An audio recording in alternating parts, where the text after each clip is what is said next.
அழகே அழகே சரியில்லை. அடுத்து வர எபிசோடில் நம்ம பாக்கியராஜ் ஒரு பக்கமும் நம்ம சுரேஷ் 2 பேரும் சேர்ந்து தனித்தனியாக வந்து பார்த்தீங்கன்னா தங்கராஜோட சுரேஷ் வந்து தண்ணி அடிச்சிட்ருக்காங்க. ஃபுல் போதையாயிடுது. அந்த பக்கம் நம்ம தேவி மலர் மதின்னு சொல்லிட்டு பாக்கியராஜோட ரொம்பவே சந்தோஷமாக பேசி சிரிச்சுக்கிட்டு இருக்காங்க.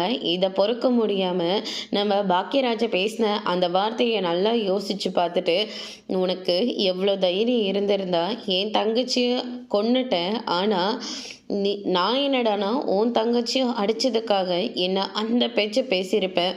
உன்னால தானே என் தங்கச்சியும் எங்களை விட்டு பிரிஞ்சு போனா அப்படின்னு சொல்லிட்டு நம்ம தங்கராஜ் வந்து கேட்ட உடனே, அதுக்காக நான் உங்ககிட்ட எத்தனையோ தடவை மன்னிப்பு கேட்டுட்டேன், ஆனால் நான் உங்ககிட்ட ஆரம்பத்துலேருந்தே சொல்லிட்டு தானே இருந்தேன் அப்படின்ற மாதிரி சொல்லிடுறாங்க.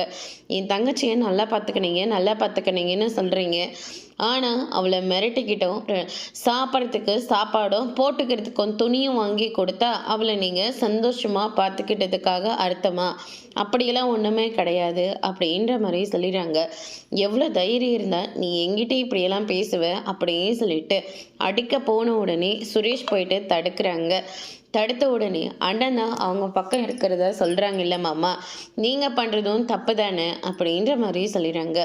எவ்வளோ தைரியம் இருந்தால் நீ என் கையை பிடிப்ப அப்படின்னு சொல்லிட்டு தங்கராஜ் இருந்துட்டு சுரேஷோட கன்னத்திலே பலார்னு ஒன்று விட்டுறாங்க. அதோட இன்னைக்கான பிரம்ம முடிச்சிருக்காங்க.